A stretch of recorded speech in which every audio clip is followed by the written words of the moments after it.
tudo bem? Sou a Márcia e estou participando do seminário Vozes Femininas, que é da literatura. Eu sou da análise do discurso, porém a minha temática também são sobre vozes femininas, né, sobre mulheres, e acabei então me inscrevendo para participar deste seminário avançado.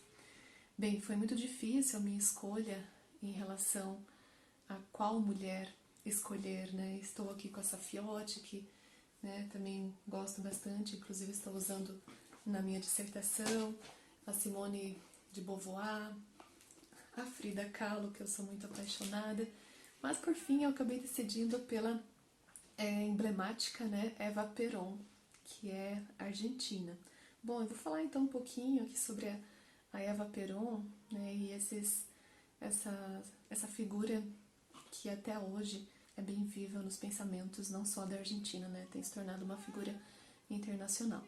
Bom, então o nome completo dela é Maria Eva Ibargurrende Duarte, e ela nasceu em 1919 no município de Los Toldos, filha bastarda de Juan Duarte, que era um rico fazendeiro local.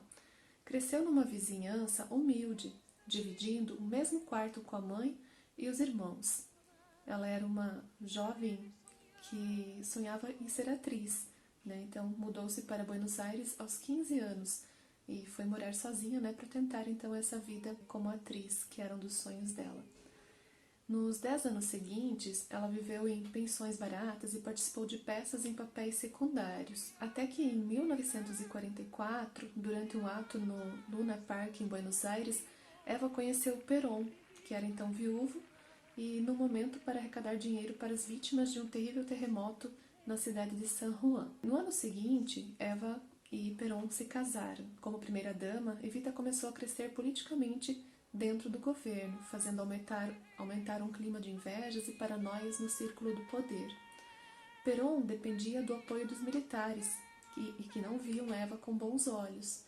Historiadores afirmam que o golpe para tirar Perón do poder, que ocorreria de fato em 1955, já se articulava então desde essa época. Se a imagem pública de Eva então exposta nas capas de revistas, antes ela era associada à sexualidade, e isso foi aos poucos se transformando. Então, à medida que ia se consolidando como mãe dos pobres e líder dos descamisados, passou a se apresentar de forma cada vez mais sóbria e associada à religião e à política. Também começou a vestir-se então de modo luxuoso, né, e algumas das suas roupas estão expostas, né, até hoje no Museu Evita, que fica em Buenos Aires. Para sua viagem à Europa, ela mandou inclusive costurar uma linha inteira de roupas, né, e levou a um modista particular, na época quando ela era primeira-dama. Em 1951, ela foi diagnosticada com câncer de colo uterino e já estava em estado avançado. Tudo isso aconteceu num ambiente de mistério, né, o diagnóstico não foi revelado, né, foi mantido em segredo, e drama.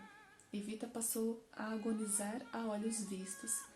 A população, que não sabia bem o que estava acontecendo, mas aos poucos se dava conta de que a mãe dos descamisados ia morrer, foi sendo tomada pelo desespero. Vigílias e preces eram realizadas diante da resistência presidencial, enquanto se observava o entra e sai de médicos argentinos e especialistas estrangeiros. Enquanto isso, o país vivia uma campanha eleitoral. O general Perón concorria a um segundo mandato e a presença da já ultrapopular Evita ao seu lado era essencial, né? Então Evita foi quem deu visibilidade, né, a Perón naquela eleição. Os antiperonistas se deram conta de que sem a mulher, né, sem a Eva, a candidatura do general poderia perder força. Então mensagens de ódio tomaram as ruas de Buenos Aires, com alguns muros sendo pichados com a frase "Viva o câncer!". A doença então avançou rapidamente e em suas últimas aparições Eva saía com Perón, mas apoiada num aparato para mantê-la de pé, né, como forma disfarçada da doença dela. Então Perón foi reeleito, mas Evita já não podia mais acompanhá-lo. No dia 26 de julho, a notícia de sua morte causou comoção em todo o país. Para a maioria dos mortais, uma história de vida termina aí, mas a de Evita não. Seu corpo continuou sendo tratado como se fosse o de um carismático líder vivo. É o que mostra o recente filme Eva no Duerme, de Pablo Aguerro. Primeiro, Perón encomendou que fosse embalsamado por um dos melhores profissionais daquele tempo. A tarefa ficou com o Dr. Pedro Ara, que era um espanhol e que havia embalsamado o compositor Manuel de Falla, em 43. Seu trabalho com o cadáver de Eva, foi comparado aos realizados com os corpos de líder socialista soviético Vladimir Lenin e do chinês Mao Tse-tung. Custou aos cofres públicos mais de 100 mil, o que causou reclamações exaltadas de opositores. O velório de Eva Perón durou 12 dias e seu ataúde foi beijado por 500 mil de argentinos. Muitos se abraçavam ao caixão, chorando, e tinham de ser arrancados pelos guardas. Nas ruas de Buenos Aires, 17 mil soldados controlavam o resto da multidão. Então, após a morte de Eva, a situação de Perón no governo passou a se desestabilizar, uma situação agravada por uma grave crise econômica. E em 55, um golpe de Estado, que se auto-intitulava Revolução Libertadora, destituiu então Juan Domingo Perón do poder. Sem saber o que fazer com o cadáver embalsamado, que poderia levantar uma revolta antigolpista, os oficiais no poder encomendaram o sumiço definitivo dos restos de Eva. Portanto, Eva não teve paz nem após a morte. O corpo dela, então, sumiu. Roubaram o corpo dela. No meio de uma noite, o corpo foi sequestrado em Buenos Aires, e passou uns dias no quartel até ser enviado a Milão, onde ficou anos enterrado num cemitério sob nome falso. Muito tempo depois, em 1971, o corpo embalsamado da ex-primeira-dama voltou ao poder de Perón, então, na época ele morando em Madrid. Na residência em que viveu na Espanha, com Maria Estela Martínez de Perón, Isabelita, que foi a esposa seguinte do Perón, o general Martín Evita numa sala climatizada. Ali, o bruxo José López Rega, guia espiritual do casal Perón, realizava cerimônias para tentar transportar o espírito de Evita para Isabel. Isabel, que era a atual esposa de Perón. Se foi por causa dos seus rituais, não se sabe, mas o fato é que Perón voltou do exílio em 73 e voltou a assumir a presidência, sendo sucedido justamente pela mulher Isabelita, apenas derrubada pelo golpe militar de 1976. E desde aquele ano, o corpo de Evita está no mausoléu da família Duarte, no cemitério de La Recoleta, em Buenos Aires. Trata-se de um ícone ao qual se pode atribuir uma retórica de barricada popular e crítica de inimigos, que poucas vezes estão identificados. É muito evidente, é muito eficiente também nos dias de hoje, e Evita representou muito bem essa ideia de democracia vertical, paternalista e autoritária. É necessário colocá-la em seu contexto e desligá-la de um lugar heróico, que pouco tem a ver com a história, segundo o historiador Fernstein. Então eu trouxe essa figura da Evita Perón por ela ser uma mulher de família pobre, saiu de casa aos 15 anos para tentar uma vida melhor. Ela foi sim um exemplo de mulher nessa luta de resistência, de buscar um espaço, mesmo que o espaço dela foi conquistado de fato, quando ela se casa com Perón, estando ao lado de um homem. Mas ela conseguiu transformar, por exemplo, o que me chama bastante atenção, ela é tida até hoje, como a mãe dos pobres na Argentina, los descamisados, como eles chamam, E eu trouxe também um fragmento aqui, uma parte de uma análise de um artigo que fala um pouquinho então sobre a Evita Perón.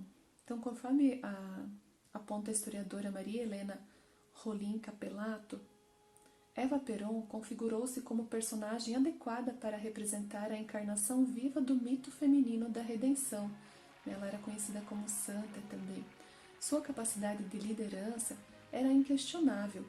A profissão de artista explica sua desenvoltura diante das massas, seu grande público. Além disso, seus dotes físicos tornavam-na especialmente dotada para a representação da feminilidade ideal, expressão do bem, do bom e do belo. Não se tratava de uma figura qualquer, mas da primeira-dama, que dividia com o presidente da República a liderança do poder. Nessa divisão, cada um desempenhava funções próprias. O presidente Perón, expressão do poder masculino, atuava na vida pública, exercendo atividades políticas bem definidas. Eva Perón, a mulher, classicamente feminina, né, vejam só, feminina e não feminista, representava a intuição, o sentimento, a emoção. Então, a referência aqui é Capelato, 1998. Ela continua viva, né, até os dias atuais, no pensamento não só argentino, né?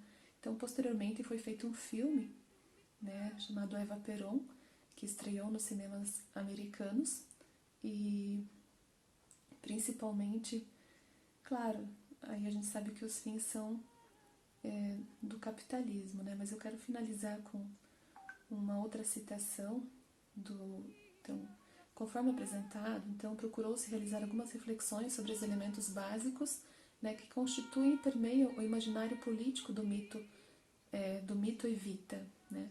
Então, o cinema nos faz ter saudade de Evita no próprio processo de ungí-la com uma auréola de arte e santidade, por meio do registro fotográfico. Evita em cores distancia-se do real, é como um souvenir do souvenir. As décadas e os piores avatares políticos arrasaram seu legado. Sobraram 3 sílabas, logo para ela, que empreendeu sua saga pessoal de nomes próprios, a conquista do sobrenome do pai, a conquista do sobrenome do marido e, com este, todo o poder. Uma vez conquistados, preferiu perdê-los para ter seu verdadeiro nome e, assim, dever toda a glória a si mesma. Evita um diminutivo no tempo. Os heróis populares não têm sobrenome, nem biografia. Eles os perdem em troca do eco perpétuo.